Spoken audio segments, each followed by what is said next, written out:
Oi pessoal, eu sou o Alessandro e esse é um daqueles vídeos que internamente eu chamo de papo aleatório. Qual é a ideia desses vídeos? É conversar com vocês sobre aspectos vários relacionados direto ou indiretamente aos quadrinhos. A gente fala um pouco sobre o mercado de quadrinhos, sobre a experiência de leitura.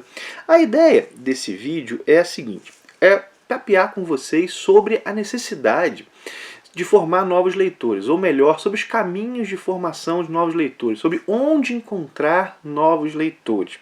E, gente, isso é fundamental, porque com certeza é uma questão que está sempre na mesa das editoras. Como fazer os nossos quadrinhos chegar a mais gente? Isso com certeza estão sempre conversando. Como trazer mais gente para a leitura de quadrinhos? As editoras de livros também com certeza pensam nisso, mas não só as editoras. Os artistas com certeza também levam essa questão em conta. E o público geral também. Eu fico pensando, a gente sempre fala sobre, sei lá, a queda do número de leitores de quadrinhos. Quando a gente olha, por exemplo, as tiragens de hoje, elas são muito menores do que as tiragens do passado. A gente sempre fala sobre isso. E é claro, né, que acho que foi o Joe Quesada que falou isso, que desde que ele entrou na indústria de quadrinhos, se fala que a indústria de quadrinhos vai acabar, né, no contexto dos Estados Unidos. É claro, né, às vezes essa questão desse profeta do apocalipse é alguém que também apostar no pessimismo, às vezes se parece com crítica, e não é, né? Às vezes é tão descolado da realidade quanto o otimismo ingênuo. No entanto, é claro que a gente vê, menos quadrinhos sendo vendidos quando a gente olha a tiragem. E eu sempre penso, né, para mim, quanto mais gente lê quadrinho, melhor. Primeiro, de uma maneira bem rasa. Quanto mais gente menos lendo quadrinho, mais chance daquilo que eu gosto de não deixar de ser publicado. Quanto mais chance de coisas que eu gosto chegarem a ser publicadas aqui no Brasil também. Mas não só isso. Mais gente para a gente conversar, diferentes percepções das obras aparecem. Hoje a gente vê, por exemplo, o cenário que convencionado chamar de gibisfera. Hoje há muito mais riqueza na conversa. Há uma infinidade de canais, perfis, sites, com perspectivas diferentes. É claro que tem muito mais do mesmo, mas isso faz parte do jogo. Isso faz parte do jogo.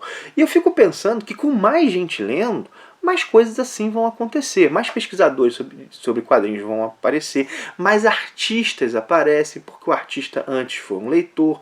Enfim, um maior número de leitores é uma coisa que todo mundo ganha. Mas vamos lá. Acredito eu que com frequência, quando nós falamos sobre a formação de novos leitores, a gente pensa numa perspectiva etária. O que eu quero dizer com isso? Quando a gente está falando de precisamos formar novos leitores para os quadrinhos, precisamos formar novos leitores, a gente está pensando na criança que se torna adolescente, a criança que não leitora, aprende, é alfabetizada, tem que criar esse hábito de leitura, ou o adolescente que está chegando, a gente sempre pensa nesse jovem, né? Vamos colocar assim, nesse jovem que está chegando agora e que tem que ser apresentado a esse universo da leitura. Gente, é muito importante pensar nisso. Pensar nisso é fundamental. E por razões mais importantes do que propriamente até o mercado de quadrinhos. No entanto, não é o foco que eu quero dar nesse vídeo. Eu penso que essa perspectiva etária, que eu vou chamar de perspectiva vertical, ela não é a única. Há uma perspectiva horizontal. O que eu quero dizer com isso? Né? Há toda uma população de jovens um pouco mais velhos, uma população de adultos, potenciais leitores de quadrinhos, que não são leitores de quadrinhos. Formar leitores não é formar só a criança que chega para a leitura, é formar também o adulto que ainda não lê. E isso, para mim, é um ponto fundamental. Claro que aqui eu não estou falando da leitura geral, eu estou falando da leitura de quadrinhos, mas há uma perspectiva, há potenciais leitores de quadrinhos nessa perspectiva horizontal e não só na vertical, de quem está chegando agora, né, dos mais jovens. Vamos lá, que locais estão esses novos leitores de quadrinhos? Onde estão esses novos leitores de quadrinhos? Vou apresentar algumas possibilidades aqui. De novo, estou pensando alto com vocês. A primeira coisa é que esses novos leitores de quadrinhos já estão entre os atuais leitores de quadrinhos. Sei que isso parece um pouco paradoxal, mas o que eu quero dizer? Né? O que eu quero, não sei se paradoxal é a palavra, isso parece um pouco raso, mas olha assim, peraí, os novos já estão entre os que já estão aí agora? Sim, por quê? É muito comum que nós, como leitores de quadrinhos, tenhamos uma experiência nichada. Isso não tem problema algum. Há pessoas, por exemplo, que só leem Tex. Há pessoas que só leem Marvel, há pessoas que só leem certo tipo de mangá. Enfim, não há problema nenhum com isso. Só que o universo de quadrinhos, ele costuma ser mais amplo que o meu próprio nicho. Por exemplo, eu, nos últimos anos, fiz diversas descobertas. A Bonelli, os quadrinhos Disney, os quadrinhos franco-belgas, de certa maneira. Enfim, o universo de quadrinhos é muito amplo. E é possível fazer com que pessoas que leiam certo tipo de quadrinhos tenham contato com quadrinhos que estão fora da bolha dela. Eu acredito que essa bolha do nicho, né, o cara já é leitor de quadrinhos, ele está num nicho. Essa bolha do nicho é a mais fácil de ser furada. Essa bolha é a mais fácil. Como eu disse, né, eu posso falar da minha própria experiência. Vamos pegar a Bonelli, por exemplo. Um dos fatores fundamentais para eu ler Bonelli foi um episódio do Universo HQ, do Confins do Universo, que falava sobre Bonelli. Eu ouvi o Confins, ouvi aquele episódio e falei, cara, isso deve ser muito interessante. E aí saiu a Tex Gold. E aí eu comprei o primeiro número. Repare, era um leitor prioritariamente de super-heróis, embora não só de super-heróis, e por acompanhar um site que conversava comigo no meu gosto, aquele site apresentou uma outra coisa. Eu falei, pô, isso pode ser interessante. Isso com frequência acontece aqui no Ministério. Pessoas que dizem que descobriram a Disney, pessoas que dizem que descobriram a Bonelli. A Bonelli, então, estou sempre recebendo mensagens em relação a isso. Né? Por que eu estou falando isso? Porque eu acredito que essa variedade dos quadrinhos, ela pode e precisa aparecer mais nos diversos espaços. Por exemplo, você tem um canal dedicado a super-herói, né, ou ao Batman. Vamos lá, um espaço dedicado muito ao Batman, há alguns na internet. E esse canal, por exemplo, faz uma matéria sobre Morgan Lost, ou sobre Dylan Dog. Cara, reparem, isso furou a bolha. Né? O Dylan Dog pôde atingir um público que conversa já com quem lê quadrinhos e que estava lendo só o Batman. Dei esse exemplo aqui. De novo, acho essa a bolha mais fácil de ser furada, ainda que tenha certos desafios. Né? É claro, minha gente, que esse movimento ele tem limite. Né? Vamos pensar o mercado de quadrinhos como um todo. Né? Todo mundo que lê gibi com regularidade. Bom, mesmo que uma pessoa saia um pouco do seu nicho, descubra outra coisa, não pode só se pensar em fazer quem compra um quadrinho, por exemplo, pegar aqui a experiência do consumo, quem compra um quadrinho, comprar mais quadrinhos. Né? É claro que isso é uma possibilidade, inclusive eu acho que as editoras apostam nisso, é o nicho, é a bolha mais fácil de ser furada, mas é claro que isso tem limite. Ninguém vai poder comprar tudo e muito menos. Ninguém vai conseguir ler tudo, não existe esse tipo de coisa. Mas acho que é um horizonte que vale ser pensado. Mas há outros, né? Esse tem potencial, mas há outros. O segundo lugar, vamos lá, onde estão os potenciais leitores de quadrinhos, é entre leitores que não são leitores de quadrinhos. Pensem comigo, há mais pessoas que leem livros do que pessoas que leem quadrinhos. Por mais que no Brasil nós tenhamos uma média de leitura anual por pessoa baixa, há muito mais pessoas que leem livros do que pessoas que leem quadrinhos. E que não se aproximam dos quadrinhos por quê? Por preconceito ou ignorância. Eu julgo esses dois motivos principais. Podem existir outros, mas ou porque isso aí não é interessante, isso não é sofisticado, isso não vai me acrescentar tanto, ou então, isso é um preconceito, ou então por nem pensarem nessa possibilidade. Eu fiquei com isso na cabeça depois de ver um post no meu Facebook aí de um amigo, né, de um conhecido de bastante tempo, e ele com Não Era Você Que Eu Esperava na mão. Ele dizendo, que graphic novel legal. Ele não é um leitor usual, assim, um leitor comum de quadrinhos. Nem lembro dele lendo quadrinhos. Bom, talvez tenha lido alguma coisa e eu não sei. Mas ele estava empolgado com Não Era Você Que Eu Esperava. E conhecendo ele, eu sei que Não Era Você Que Eu Esperava é algo que o agrada. Repare, ele é leitor, né, leitor de faz filosofia, acho que está terminando o mestrado ou terminou o mestrado em filosofia, e de repente se viu diante de um quadrinho. Não sei como é que esse quadrinho chegou à mão dele, mas chegou. Não sei como é que ele ficou sabendo, mas chegou. E aí, minha gente, aqui é o ponto. Né? Eu acredito que os quadrinhos eles precisam frequentar mais os espaços vamos colocar dos livros, da literatura, espaços tanto virtuais quanto espaços reais. É claro que isso, por parte das editoras, tem uma questão de propaganda, que você deve investir e pensar nesse tipo de coisa. Mas vamos pensar em outras coisas. Muito legal se os quadrinhos aparecerem em canais de literatura. Vejo que vez por outra aparecem. Né? Há canais que falam que o foco é a literatura e vez por outra falam de um quadrinho. O quadrinho Pipoca e Nanquim, por exemplo, costuma aparecer em eventos de literatura, mas não só no cantinho dos quadrinhos. Sabe? Não só no cantinho dos quadrinhos. Mas, por exemplo, a gente tem uma mesa sobre religião. Dá um exemplo. E aí, tá comentando uma obra X sobre religião e tem lá Deus em pessoa sendo comentada, por que não? Ou então a gente tem uma mesa, um bate-papo lá com pessoas que falam sobre autobiografias. E bom, tem alguém lá falando sobre autobiografias em quadrinho? Repare, né? O quadrinho ele frequentar espaços que eles cabem, mas que talvez não estejam tanto. Isso eu acho que é importante. Tanto espaços virtuais quanto espaços reais. E aí a gente pode pensar, sei lá, programas de TV, mas não como cantinho do quadrinho, sabe? Mas como algo que faz parte, né, da discussão que está posta naquele espaço. E aí a gente pode pensar, bom, tem quadrinhos sobre tudo quanto é tipo de coisa. Pensem, sei lá, um canal, quando eu falo um canal aqui, não estou falando um canal no YouTube, mas um espaço que discuta western, cinema de faroeste. E aí tem lá alguém falando ou levantando sobre Tex, sobre Ken Parker. Reparem, né? Aqui que é o... Aqui eu já estou até entrando no próximo, né? Mas é o quadrinho frequentar outros espaços que não só os espaços aqui, um outro nicho. Né? Primeiro era o nicho de um tipo de quadrinho, uma bolha mais fácil de ser furada.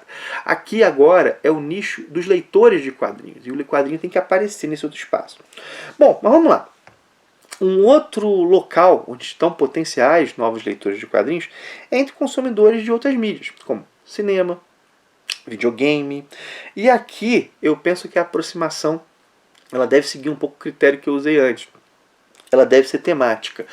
Eu estava pensando, né, um dos quadrinhos mais vendidos recentemente no Brasil, se não o mais vendido, foi Batman Fortnite. Foi uma estratégia muito interessante da DC. Ela colocou códigos ali, que a pessoa comprava o quadrinho e baixava o código. Claro que isso faz a gente comprar o quadrinho e não ler o quadrinho. Tem isso.